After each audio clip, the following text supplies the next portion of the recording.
So now they tell me to read the inscription, and I've left the glasses on the table. This says, the Irish American Business Chamber Network's Taoiseach Award, presented to Bill and Natalie McLaughlin by Barbara Jones, Consul General of Ireland, 26 February 2016, Philadelphia, Pennsylvania, USA, and how deserving they both are of this great recognition. Congratulations.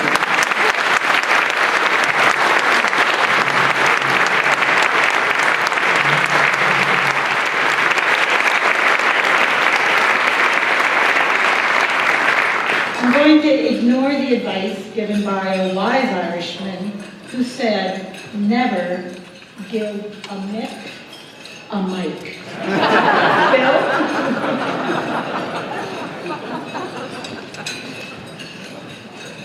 My reputation for lack of brevity precedes me. For the past 17 years, I would worry about snow and how long speeches would last. Now it's Kevin's job. In case you didn't already know, today's election day in Ireland. And I heard one candidate tell his audience, my job today is to speak to you about the economy, and your job is to listen. If you finish your job before I finish mine, just go about your business quietly while I finish mine. Natalie's advice to me was, Bill, just because you can't give a good speech doesn't mean you can't give a short speech. So here goes. As Natalie said, we feel that it is an honor to be recognized for our role in the foundation of the Irish American Business Chamber and Network. And to share the stage with Father Doyle, an Irish priest who has dedicated his life to his Camden parish and school, neighborhood, and the parishioners of Sacred Heart in Camden. And with Kevin Stevens, Executive Director of the Almac Group in Northern Ireland, with his executive colleagues who are here today, and also all the staff of Almac. As you all know, Almac is one of the largest indigenous Irish pharmaceutical companies, and it also happens to be one of Pennsylvania's largest foreign-owned companies. So congratulations to both Almac and to Father Doyle.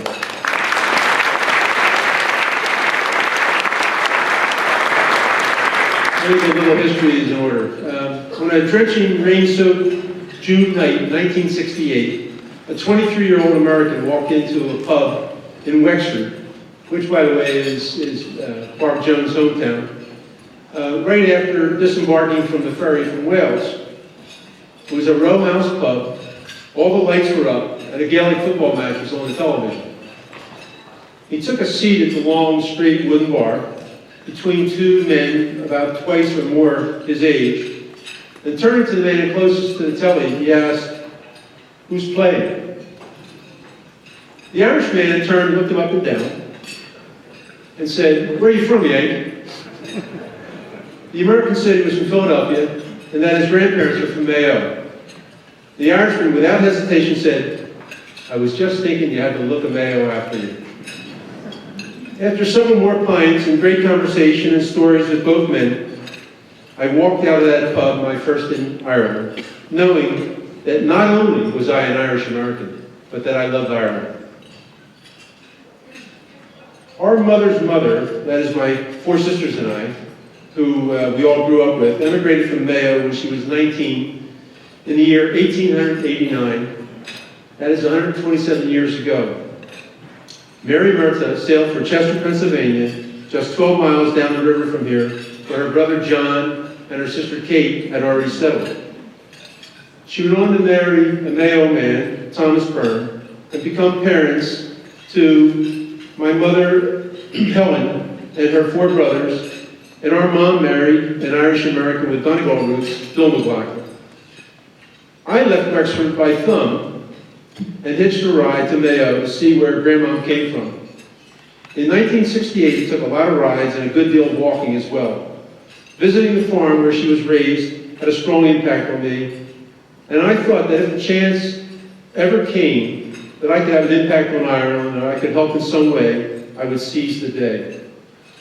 Well, that day came 30 years later in June 1999, when I launched the Irish American Business Chamber, whose mission is to grow the economy of this region and Ireland. And that launch took place right down the hall at the McMichael Room with just 35 or 40 people. So it's a big change in 17 years. Natalie loves Ireland as much as me, which is a good thing, especially since we have 3 Irish children. I told her about my plans to start a chamber, and like all of our journeys together, after her initial reaction, she was all in. Yeah, you got that right. Thomas Edison once described inventing the light bulb as 1% inspiration and 99% perspiration. And Natalie and I may have been the inspiration for the chamber, but all of you supporters, sponsors, members, and especially the current and past board members have added lots of your own perspiration to our effort over the past 17 years. And Natalie and I greatly appreciate the recognition and honor for all of our combined efforts. So, raise your glasses to the chamber and to the island of Ireland in the next 17 years. Sláinte. Thank you. God bless the USA and God bless Ireland.